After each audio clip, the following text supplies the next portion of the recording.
Hello, everyone, and welcome back to the Commander Clash podcast, the podcast where the Commander Clash crew, well, in this case, some of us, but most of the Commander Clash crew talks about Commander-related topics. So you probably noticed a little bit of a different crew this week. Richard's out sick. Krim is in a hurricane and doesn't have any internet at the moment. So we are joined today by Phil, probably better known as Brewer's Kitchen. How are you today, Phil? Heyo, doing pretty well. Funny topic today. We got a good one. We're also joined by Tomer. Good morning, or afternoon, I guess. Tomer, how are you? Hey, I'm doing great. There's no hurricanes. No hurricanes? Here, so that's always fine. a bonus. Every day with no hurricane is a good day in my book. So today we got a fun topic. We're talking about the worst cards we've ever played. And I should clarify. So when I say worst cards we've ever played, it wouldn't be very interesting if we were like, oh, we played Badger Tribal once, and I played this really horrible Badger. The idea is these are the worst cards we've ever played that we actually had a purpose for playing in our deck. With the idea being, we get so focused on staples in Commander where we think about, the Smothering Tides and the Soul Rings that we forget that there's so many different cards out there, and in the right home, almost every card can be really powerful. So we're going to talk about the worst cards that we've hopefully kind of made work at one point or another over our Commander career. So that's the topic for today. Before we jump into it, a reminder that our show today is brought to you by Card Conduit, the easiest way to sell your Magic cards. And if you ever get tired of the hassles that go into buy listing your cards, you can skip them with Card Conduit. With their curated service, you can send in as many cards as you want with a buy list value of $1 or more for just a 5% service fee. And you can use their sorted service where you list and sort your cards in advance and pay just a 2% fee. Either way, you're going to get a detailed report with the results and a fast payment once your order is processed, and you can even get another 10% off by heading over to cardconduit.com/mtggoldfish. So thanks to Card Conduit for supporting the show. And if you're looking for other ways to support the podcast, definitely like and subscribe. That's super helpful with the YouTube algorithm. Check out the merch page over at mtggoldfishmerch.com. And did I do it all right, Tomer? Did I forget anything? I feel like I'm forgetting one. Like and subscribe. Like and subscribe. Yeah, like and click the dingle dangle. What happened to the dingle dangle? I forgot. I forgot about that one. It's been a while since I hosted. So anyway, let's jump into our list and let's kick things off with Tomer. Tomer, what is one of the worst cards that you've ever played in Commander?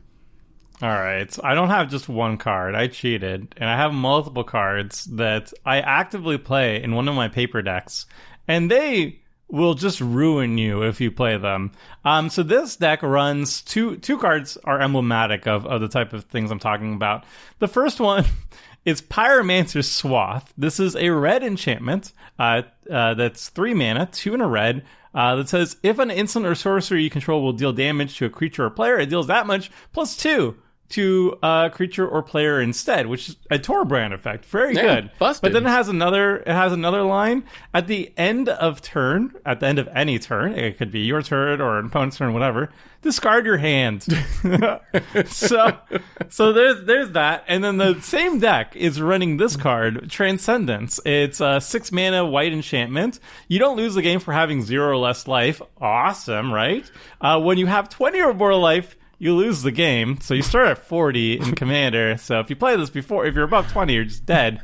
And then when you lose life, you gain 2 life for each 1 life you lost. So you're getting closer. If you're under 20 and you don't immediately lose the game when you have this out, you slowly climb up to 20 and you die that way. So my deck that runs both of these cards is Zedruu the Great-Hearted. So the idea is these cards are intentionally some of the worst you could possibly play in Commander because I don't intend to hold on to them. Well, Zedruu's ability basically has a bunch of text, but you can pay 3 mana, white, red, and blue, to donate one of your permanents over to an opponent. So the goal is to not have these permanents on my side of the battlefield, to give them to an opponent, and then they're going to have to suffer the consequences. So this is basically like badcards.deck. These are some of the worst cards you could possibly have on your side of the battlefield. And that's the whole point of Zedruu. So it actually is a home for these objectively terrible cards. Being terrible is the point of them in this deck. It reminds me of what is it? Beamstick Bullies? What's the one that reanimates? Beamstick Bullies. That's another one where your deck is actually at its best when you're playing the worst cards possible. Zedruu kind of does the same thing because you're giving it to your opponent. I gotta ask you though, Transcendence. So do you have to get below 20 life before you can even play that and give it to your opponent? Yep. Oh, yeah. Usually, Zedru people don't like the gifts that I'm getting. Even though, like, I would say 80% of the gifts are actually very nice these days. I took out a lot of the mean cards. These ones remain, though.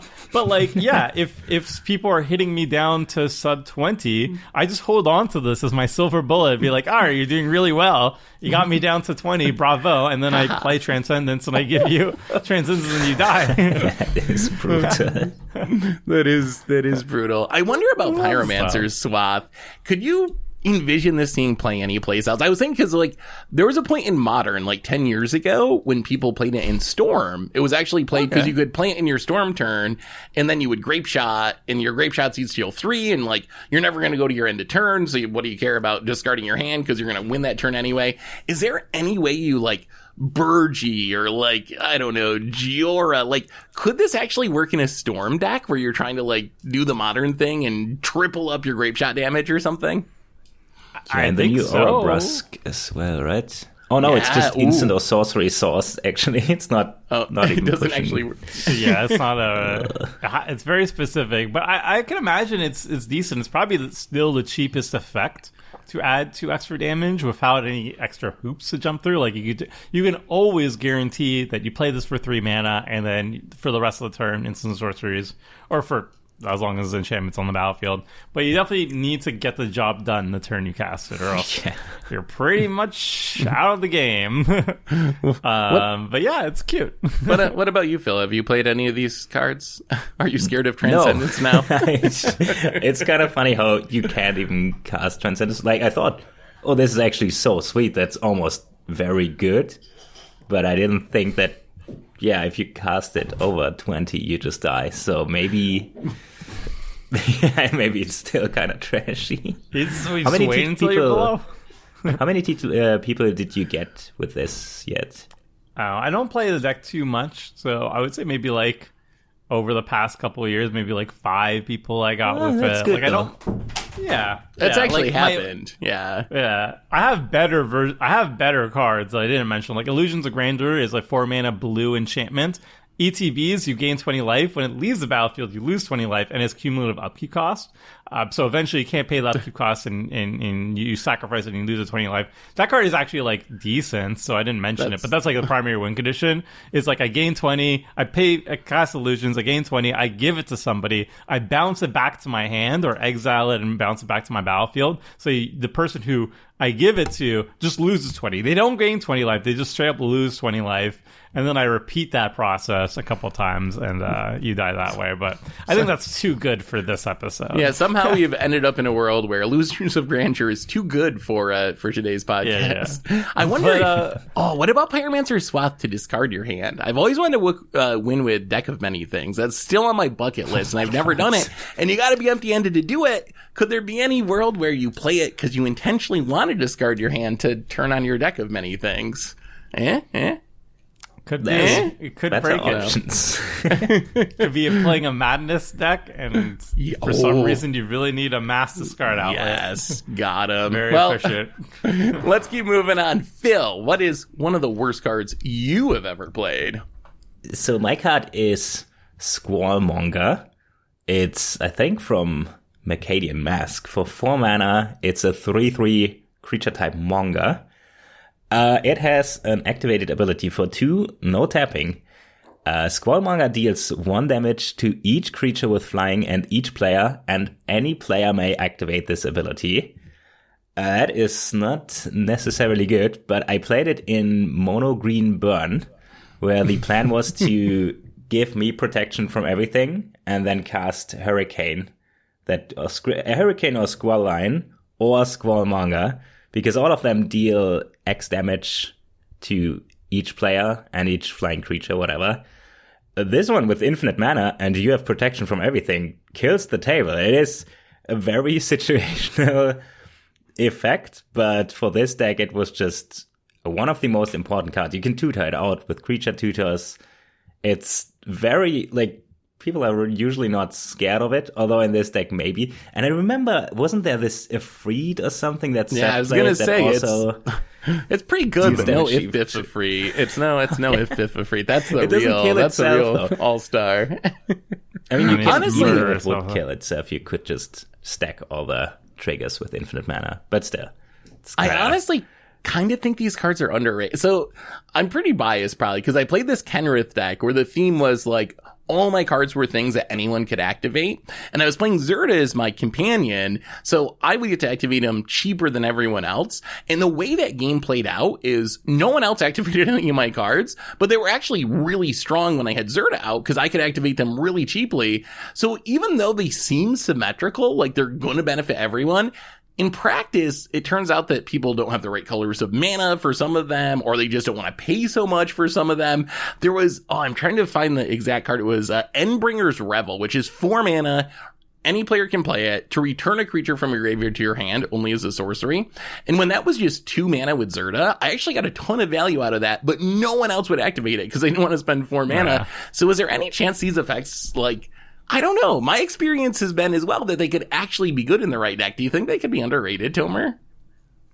I think they're good in the right deck, but they're definitely like the amount of mana that you have to spend onto them, even when you build around them. Like they really need a very specific shelf for them, which I think kind of qualifies them as the worst because they were spending 4 mana for a 3/3, and then each 2 mana on top of that is just 1 damage to each player and each creature. Like, it's not the greatest rate, obviously. If you want to just, like, go infinite, there's probably better X spells that can do it for less mana. But if you have the infinite mana and you want it to be on a creature and it's, like, activated abilities, then yeah, like, I could see that being that being really good. But it is cool to see. Like, this is a card that I would, see, like, oh, Heart Garbage, I would take it. I think it showed up in, like, the original precons. The original Commander precons from 2011. Like, this is the first card you would take out from that deck. But yeah, like, I think in the Kenrith deck, it's legit mono green burn. I had it also as a win condition in the Selesnya Siona deck, which is you tap, you parlay with the table, and then for each, like, I think it's for each non-land card, you add green or something, and everybody gets to draw a card. You add green and you gain life.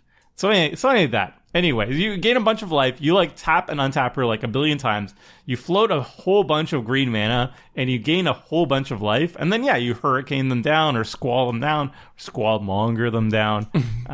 It's very cute. Oh, all right, I got a good one for y'all. So I think the lesson of this card is, a lot of times with a Magic card, a card will have a primary use, and sometimes I think you can get tunneled vision on this card. It does this one thing, and you only ever use it one way. I get tunnel vision on cards that way, but sometimes cards can be used in a way that you would never expect that actually ends up being really powerful. So the card I have is Surgical Extraction. Surgical Extraction is a card that, if you read it, it reads like a card that you would never, ever, ever get value out of in Commander. It is 1 Phyrexian black mana. Choose target card in a graveyard other than a basic land. Search its owner's graveyard, hand, and library for any number of cards with the same name and exile them, and then that player shuffles. So Commander, of course, is a singleton format. So the idea of getting rid of all copies of something out of a Commander deck is pretty useless. But so it was a letter week where all of our cards had to start with the same letter, and I had S, and I realized that I could build a combo deck with Shadowborn Apostle. So I played 40 Shadowborn Apostles, and the idea was to get one of them in the graveyard, and then I could Secret Salvage, which exiles a card from your graveyard, and then you tutor up any number of them,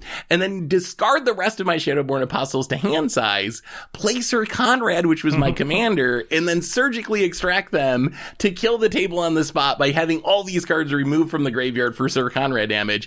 And it actually worked. It actually ended up, so I didn't actually win with Surgical Extraction. It was actually, the Desert Land Scavenger Grounds that exiled my graveyard after I got all the Shadowborn's Apostles in there.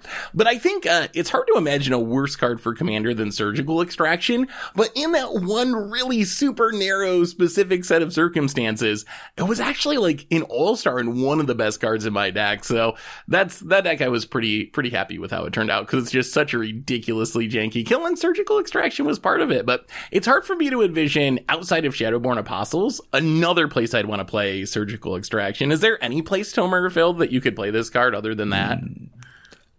No. I can't think of anything. It's funny how efficient it was for this job, though, with just Phyrexian mana, instant speed.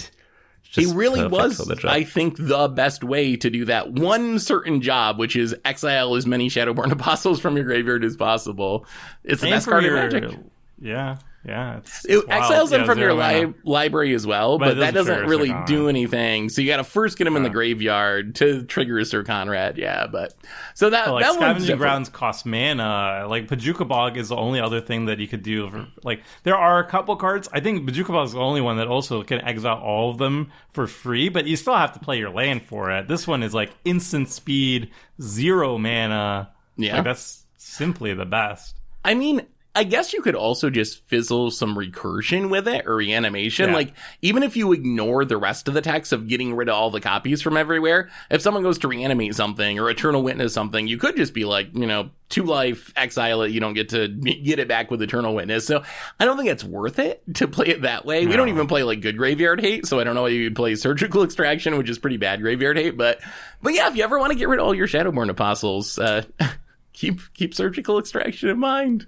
Fringe CDH play to stop Underworld Breach loops. I don't know. Oh, get your Lion's Eye Diamond. That actually could work, maybe. Except they usually have a bunch of free counters in their graveyard. But otherwise, like, if you can resolve it, I think it actually would work. All right, Tomer, hit us up with a worse card. Okay, so I have a Changeling deck, and I have a lot of cards in that Changeling deck that are just objectively bad unless you're playing a Changeling deck. Like I'm running, for example, Moth Dust Changeling. Changelings, for example, for those who are I don't know, Changelings are a mechanic. It's a keyword that says this card is every creature type at all times. So even if it's on the battlefield or if it's in your hand or so any zone, it will always be all creature types at all times. And that's the backbone of my deck because I'm running all these changelings and then basically creature support cards like Priest of Titania taps for each elf you control green mana. So I'm running like these bad changelings like Moth Dust Changeling, and it's like just a blue mana 1/1 creature. And you can tap an untapped creature you control to give a flying until end of turn. It's like absolute trash. But in this deck, it's actually really good. And there's one actually, I was looking at the things that I was suggesting for this, and they were a little bit almost too decent. But here's the worst, all right? Spirit Mirror. This is what I used to be running in the Changeling deck, and it kind of actually what got me into building the deck in the first place. Spirit Mirror is a 4-mana white enchantment that's 2 and double white that says at the beginning of your upkeep, if there are no reflection tokens on the battlefield, create a 2/2 white reflection creature token, and you can pay 0 mana to activate it to destroy target reflection. Now this card, actively terrible. Like it is...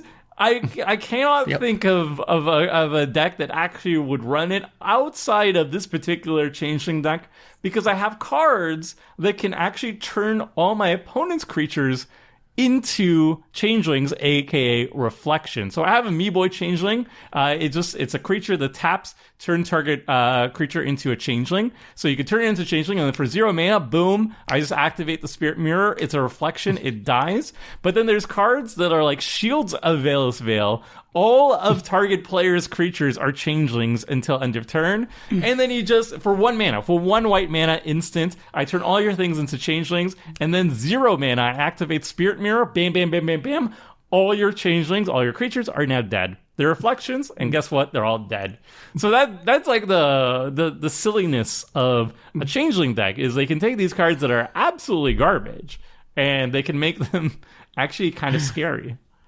Yeah, that's one of the cool things about a deck like that that's built around changelings is just those cards become super powered. I know another one that you didn't mention, but I remember from the deck, and I remember because I always think, man, I feel like eventually this card's going to be worth something because they're going to bring back Mercenaries, but it's Katarin Summons, which is just 1 black mana, 2 to your library for a Mercenary and put it in your hand, which is like as efficient as a tutor gets. That's like vampiric tutor, demonic tutor level. The problem is it only gets mercenaries, and mercenaries are horrible. They came in like one set 20 years ago. They just don't get supported, so there's not any good ones to tutor up. But if your best cards are all changelings that are all creature types, then all of a sudden that card's really, really strong. So that's another one of my favorites. And I think that just like exemplifies that line of thinking. Like, if you're building a deck like that, those cards suddenly become super, super powerful when no other deck would actually want to actually play them at all. Yeah, Katarina Summons is like the most interesting card that it's like super powerful, and it could be good maybe sometime down the line when we get mercenaries again. It could be good. I'm glad I grabbed my foil like years and years ago. So I don't have to worry about it for my changeling deck, but like, yeah, mercenaries, I think it's a matter of time, right? Like, we'll get mercenaries. Everything is going to get a commander deck at some point. Like, so sooner or later, there's going to be some ridiculous mercenary commander, and everyone's going to want Katarina Summons. So Katarina Summons. You heard it here. Hashtag MTG Finance. Oh no, please don't. What about you, Phil? Any thoughts on changelings, or do you have your next? Yeah, I'm card? always surprised how well this deck functions. Like, I played against it last time in Barcelona, and it's just doing the thing. Everything's cheaper and everything gets less this and no, it's fine. Don't and it's so funny to call everything like, oh, this is an oof, or this is like it just lends itself to they're all funny raccoons. Gameplay. They're all mice now. I would appreciate if everybody said the deck is bad, so I can continue actually, on my memes. No, Tomer loaned me the deck once. We were at the same event, and he was like, hey, play one of my decks if you want to. And I said, all right, I'll give it a try. They played it, and I actually came away from it feeling bad. Like, wow, this deck is maybe like too strong. Like, too strong for the people I was playing against. So it sounds a meme, but it's actually like surprisingly functional. Like, where's the CDH version, Tomer? That's the real question. It did start as a meme, but I mean, it did get tuned over many years, though. But Phil, what's something memey that we can all get behind and appreciate? Like another card? Another card. Hit us up with one of your worst. I feel like this one people might say, oh, this is actually good. It is played in like 300 decks on CDH track, so there's like hundreds of thousands or millions of decks there. So the card is Homered Spawning Bats, an enchantment blue for blue, so 2 blue mana. And it has an activated ability of 1 colorless and 2 blue. So for 3 mana, sacrifice a blue creature to put X Carmerit tokens into play, where X is the mana value of the sacrificed creature. Treat these tokens as 1/1 blue creatures. So you sacrifice a creature for 3, a blue creature, and then you create as many 1/1 Carmerit tokens as its mana value. It's not that bad, and it's a blue sacrifice outlet. I played it in Sea Monster, like not Sea Monster, but prehistoric creature tribal, so I can sacrifice my commander Garuda, which is by far the best use for it. The other use was I played so many bad cards just for the artwork that like a 4 mana 2/2 with a weird ability is worse than just 4 1/1s. So sacrificing it with this was upgrading my weird jank that I played because of the artwork. It does seem kind of playable though. It can create a lot of tokens. Only blue creatures though. It's kind of weird that it's not played more, but then again, you really need a specific deck where there's no better option than this. Garuda, though, it is Garuda mana cost. You can because you want Garuda to die and come back, so you make a bunch of tokens and can do it again. That actually, like, that does make some amount of sense. It's hard if it wasn't blue creatures, there would be a lot more possibility. I can imagine like you can combo Phyrexian Dreadnought, sack it, make 12 tokens or something. Like there'd be a lot more. Shenanigans, you could right? the mana value, but you could still. It's the mana value. I was thinking it was power. Oh, mana value, yeah. Or like an affinity thing. Yeah, like go with some affinity thing. But a lot of those don't work because it's blue. It still seems like it could be good. What do you think, Tomer? Have you ever played this card? I have never played this card, and I was like racking my brain. Like I looked on EDH Rec just to see where it was played. And it's slim pickings. It's most played in Inga Rune Eyes. It says when if it dies, draw 3 cards if 3 or more creatures died this turn. So that makes sense. Got him. And you make 4 crabs, which is fun. It does seem it's.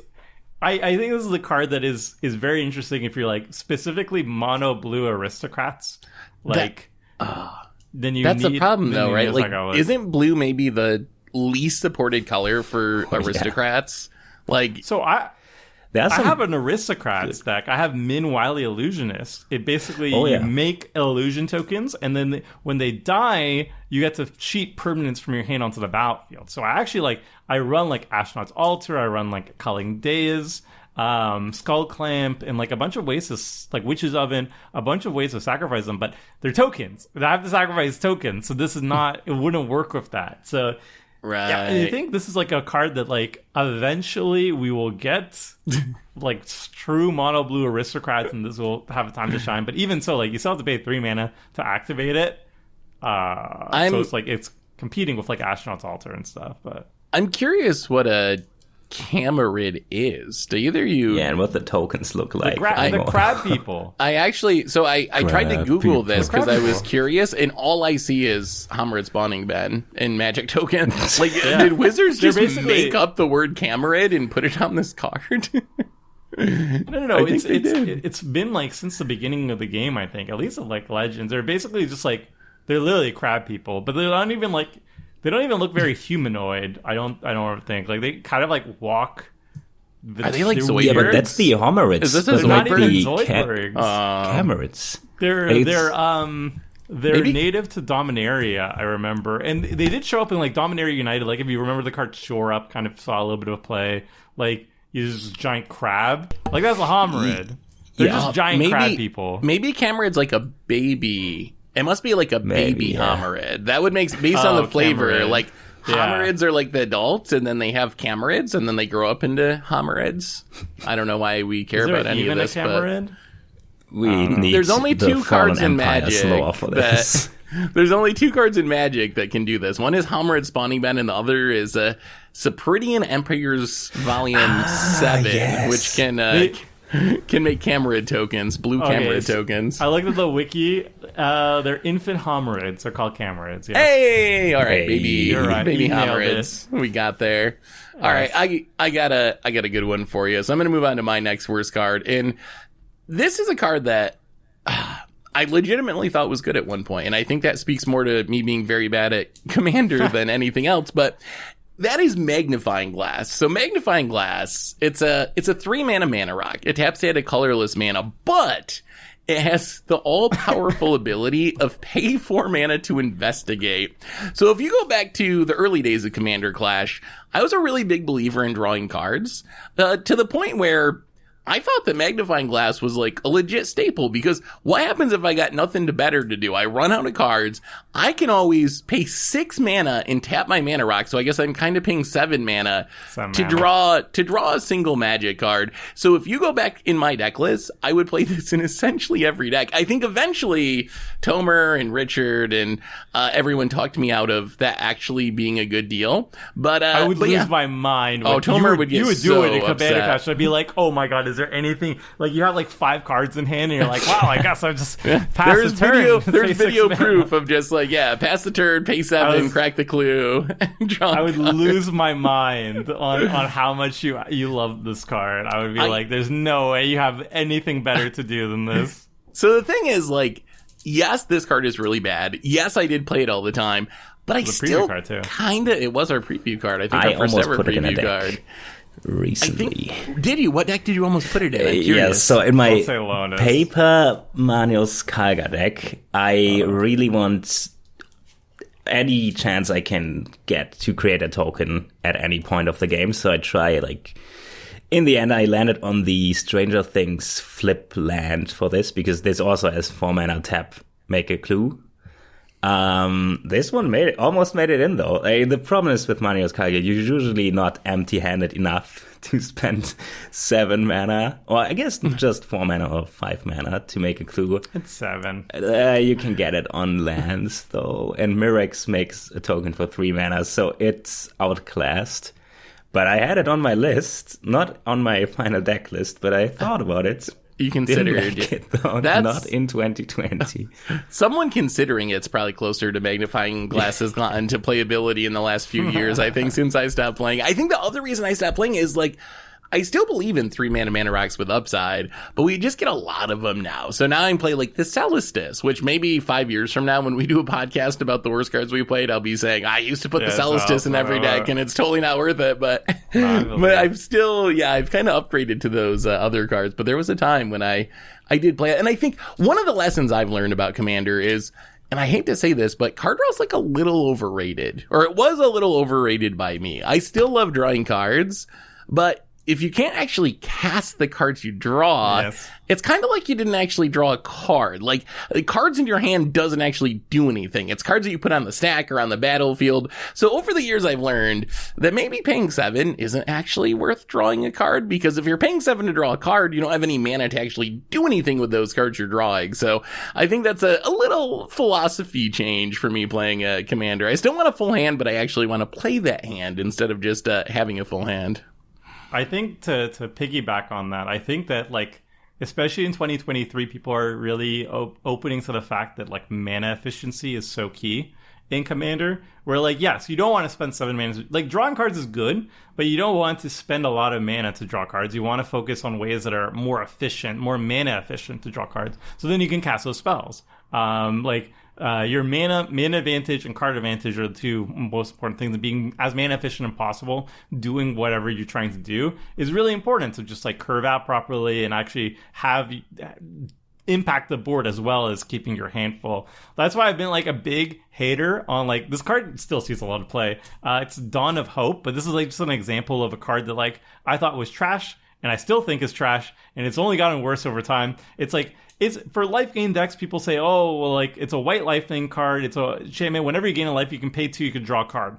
I've always been of the opinion that this card is bad, because paying 2 mana to draw a single card after I paid 2 mana to just play the thing, just not good. And then especially now, like in 2023, when we have so many more better ways than white to draw cards, I feel like you just don't want to be spending extra mana to keep drawing cards, especially not 2 mana per card drawn. 1 mana. Mentor of the Meek is on the chopping block for me. Like, I still run it, but, like, I don't want to spend 1 mana anymore. I want my Welcoming Vampires to draw me a card for free.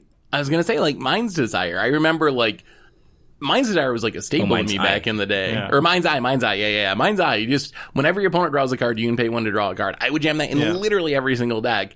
And now I never play that card anymore. And that's just 1 mana to draw a card. And it's, like, relatively flexible timing-wise. You don't have to leave up the mana.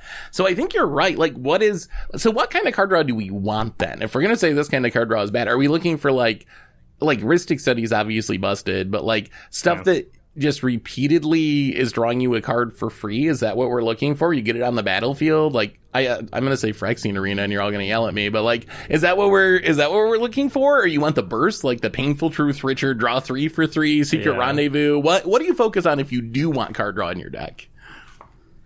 Engines, like Benny Brex, for example.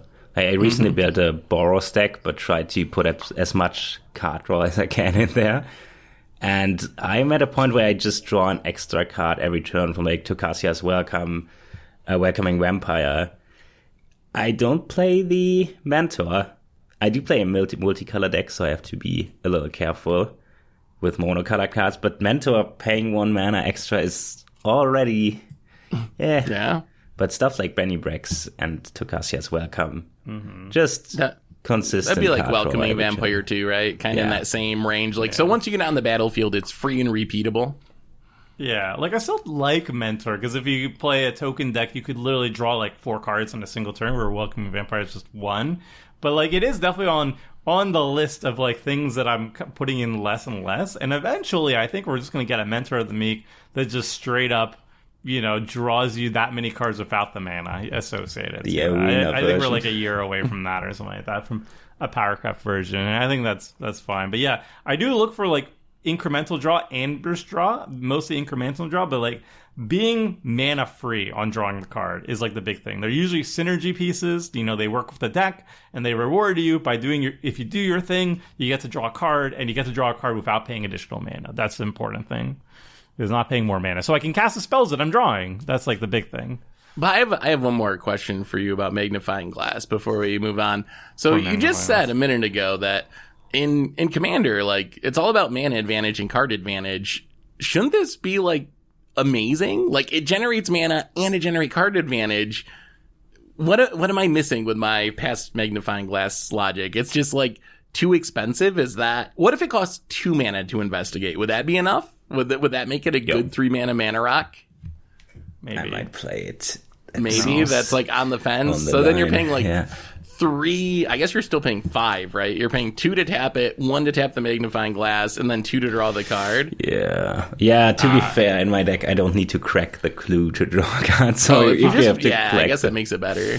If I had to remake Magnifying Glass in 2023, I would just keep it as a 3 mana, taps for 1 colorless, and then the thing that would activate it would be 0 mana. And then you would have to do something specific. Like, it would be 0 mana, activate, investigate, and then you could only activate this ability if you did something specific this turn. You know, like if you... if you made a token... Actually... If you created a token this turn, you get to investigate. Like, Idol of Oblivion. Would just, like, tap to investigate P2 strong with no restriction? I'm almost... As we talked about it, I'm almost wondering if that would just be fine. Because it's only 3 if it's, to like, cast. Once per turn. Well, you got to tap it anyway. But if you just tap it, but what if there's like... if artifact untap combos, you can okay. So maybe you need to exclude the combos. But it's a 3 mana rock for... I don't want to go off on this too much because the card doesn't exist, but 3 mana colorless mana rock can have a lot of upside before it's broken, right? It's true. It's 3 mana still. Instead. I mean, half the community just thinks they're bad no matter what. So, and just because they cost 3 mana, no matter the upside. Well, we have a podcast talking about 3 mana value ones that are worth it. We do, yeah. Click the card that we might forget to put up there, but hopefully we remember. Oh god, all the pressure's on me. Well, no, I do that all the time. I always say every video, if I say, "Oh, I'm going to put a card up," every time I guarantee you I will forget. But let's keep going. Tomer, give us a bad card, a worse card even. Yeah, I won't even give you 1 card because, again, I cheat. I'll give you 2 cards that are the exact same. Just plays bad decks. Like, there's no bad cards. So the whole deck is full of bad cards. When you were like, let's do worse cards, I'm like, I'm perfect. I'm the man for the job. All right, so I'll give you 2 cards, but they're the exact same. Ethereal Usher. It's a 6 mana, 5 in a blue, a 2/3 spirit. It has an ability. Don't worry about it. It has it has blue and tap it. Target creature is unblockable this turn. I've never activated this ability in my life. But it has a transmute ability, 1 and double blue. So you can pay 3 mana and you can discard this card from your hand, pay 3 mana, and then search your library for a card that has the same mana value as this card, which is 6, and put into your hand. So it's like a Grim Tutor, or it's like a very specific tutor. You pay 3 mana, and you get to find something the same mana value. And then I had the exact same card, but it's a black card. It's 6 mana, black, 2/4 Horror, Netherborn Phalanx. When it enters the battlefield, each opponent loses 1 life for each creature they control. I've actually casted this card to win the game a couple times. If you have like infinite creatures, you're dead. Or you just have a big army and you have low life total, you're good. So it's slightly better. And it has transmute of 1 black. So I have a 6-drop deck. It's every single card in this deck has a mana value of 6. Every single non-land card in this deck has a mana value of 6 exactly. No higher, no less. It's Tasigur and has Gyruda as a companion. It's super fun and janky. And these cards, while they're probably... I don't think I've seen them in any other deck ever in my life. I've never come across them in the wild ever. In this deck, since every single card is 6 mana... I can just pay 3 mana, search my library for any card in my deck, any non-land card in my deck. So they're actually like the 2 best cards in my deck because they can find my combo pieces, they can find a board wipe when I need it, they can find literally anything I need. And I can play it on turn 3, whereas most of my spells are only online when I have 6 mana. So they can actually, it lets my deck curve out a little bit too. They're like the 2 best cards in the deck. I'm not even memeing, but like they're stone cold unplayable. Yeah, that's actually a perfect example of how a card can be super good in a very specific deck. Because in your deck, they're like Grim Tutor, right? But you don't lose any life, and occasionally you cast them as a creature, at least the Netherborn Phalanx. So yeah, it does seem perfect for a deck like that. I have never seen them see play. I've seen the mechanics see play. I feel like Transmute is almost still like kind of a underrated mechanic that people, it's like so old. I don't know if people know about it these days, but there's actually like a bunch of different mana values that have similar spells. I think all the way from 2 up to 9, I guess, with Grozov. 1. Is there a 1 mana one? Oh, Dizzy spell. Yeah. You're right. Yeah, there's a land as well. I run that in my there's a Nemesis land. CDH deck so I can get Curiosity, because it's a Curiosity combo deck. Ooh, Or, yeah. like, a lot of people get Training Grounds off it. I think that's a really good target. Like if you're like in Kenrith or whatever, and you're looking for.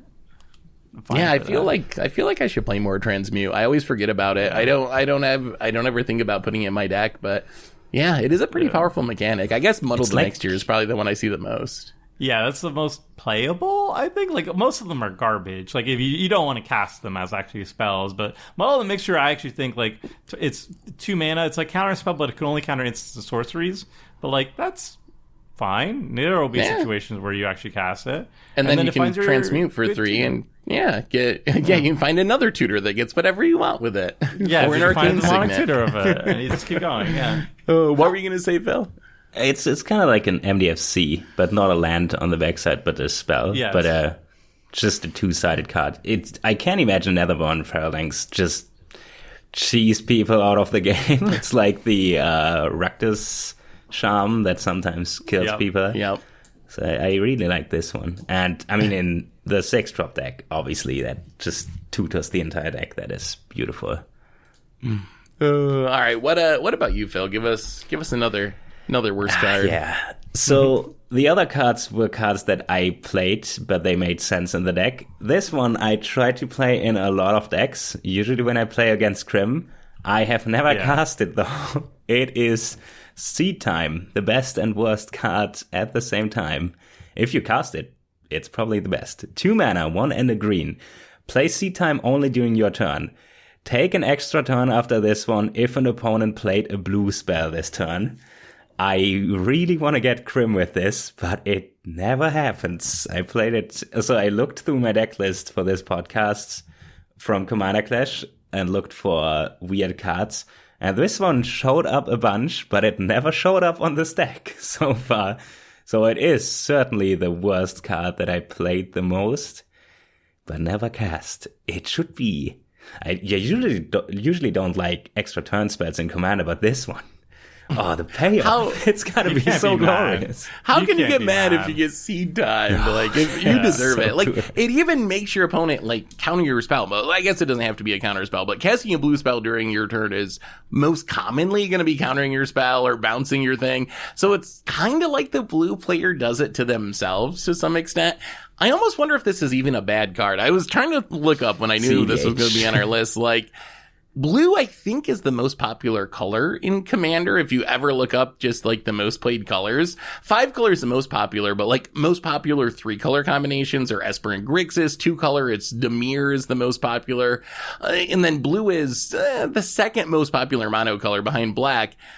Is there any argument to this just being a good card? Like, or is there still, even if people are playing blue, the fact that you have to be cast during your turn, is that just too much of a timing restriction?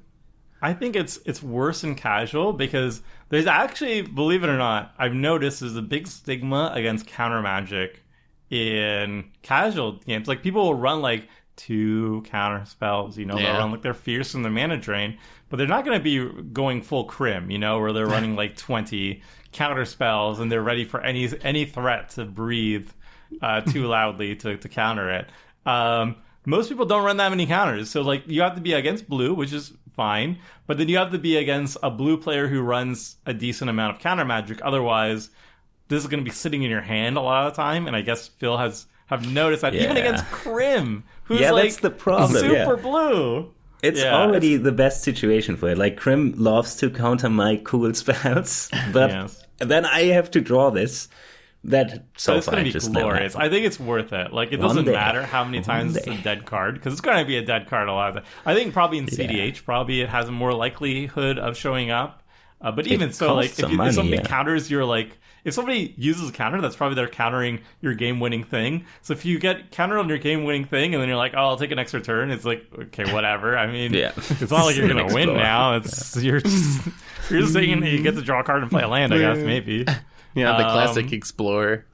Yeah, so I don't know. It's hilarious though. Like especially in a casual game, if you have like just like big scary army and you play like Overrun or something, and then somebody counters it so they don't die, and then you're like, take an extra turn. Now you're dead anyway. Like that's pretty funny.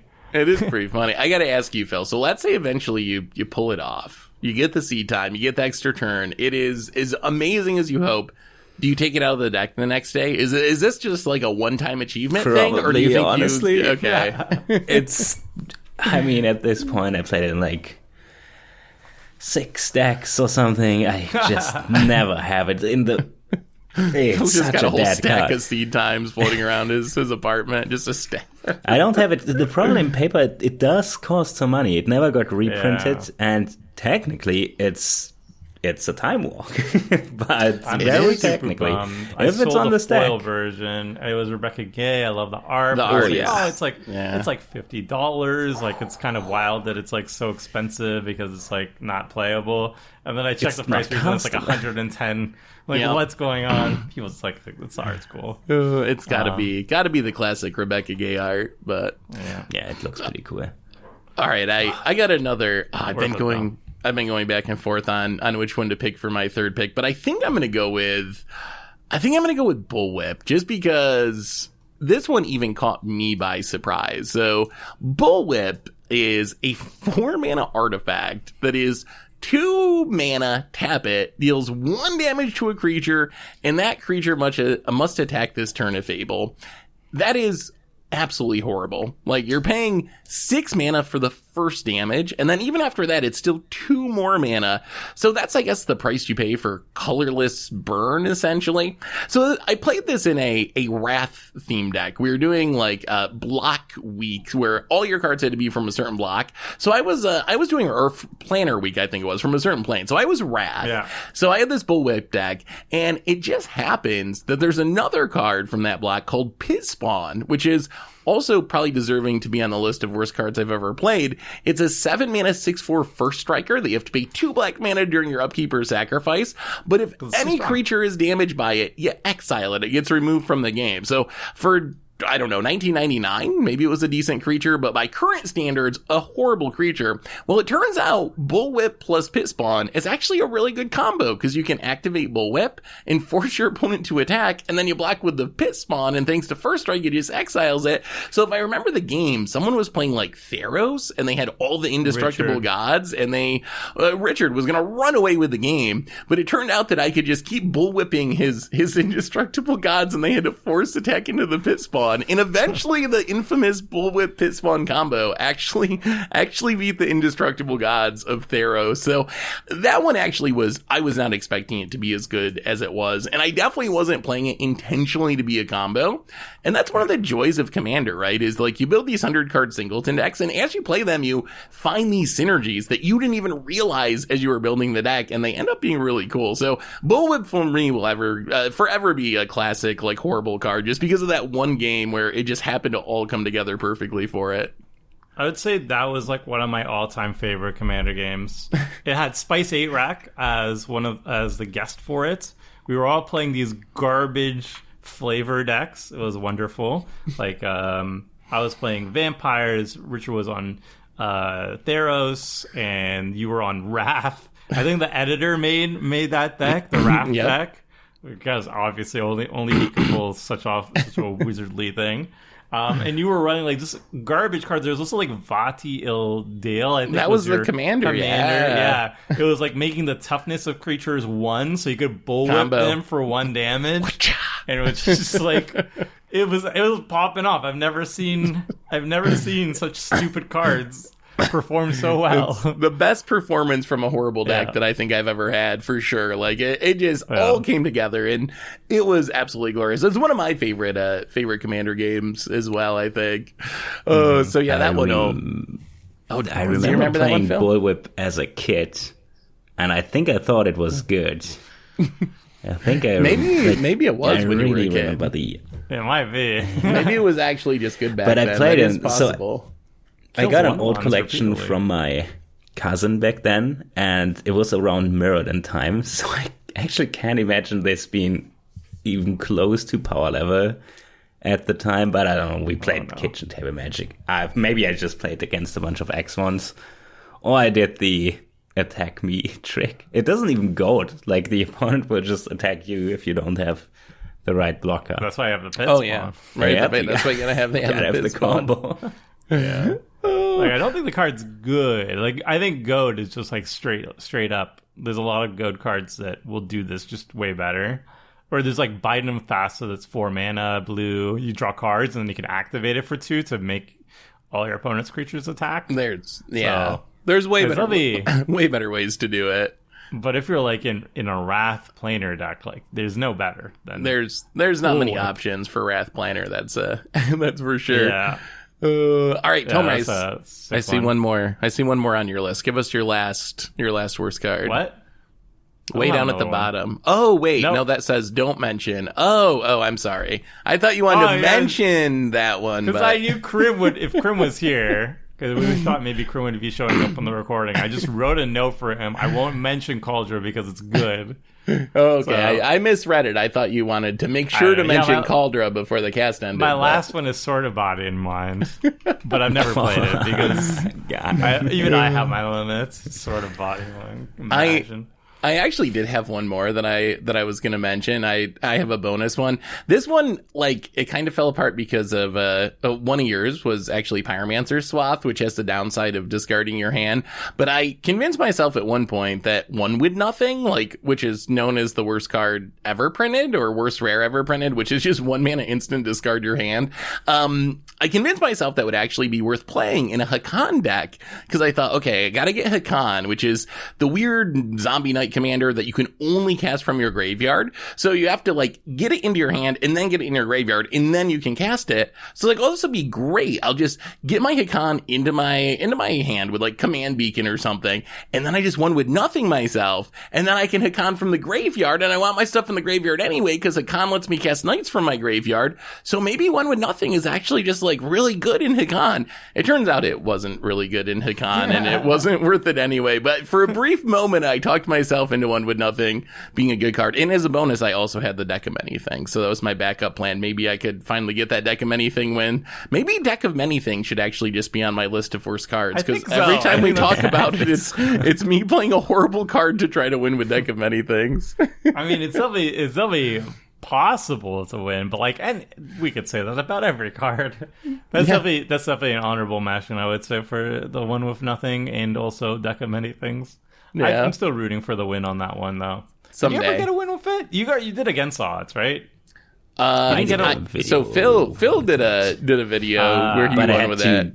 Get infinite rolls with it to make it happen. Okay. So yeah, it would be very funny if it happens naturally, but the fact that you have to be empty-handed to have any chance, and then even if you get empty-handed, it's 1 in 20 that you roll the 20, and then even if all that happens, you still don't necessarily win. Then you like reanimate a creature and it has to die and a single player loses the game. So empty-handed, 1 in 20 shot, and an extra hoop to jump through. So yeah, maybe Deck of Many Things is actually number 1 on worst cards I've ever played list. But I'm going to keep trying because I really want to see it happen someday. Is it like a mythic or something? Did it actually, it is. Like, I mean, you're a D&D fan. Is it like a pretty iconic D&D item? Is it like a flavor mythic? Is that the idea probably?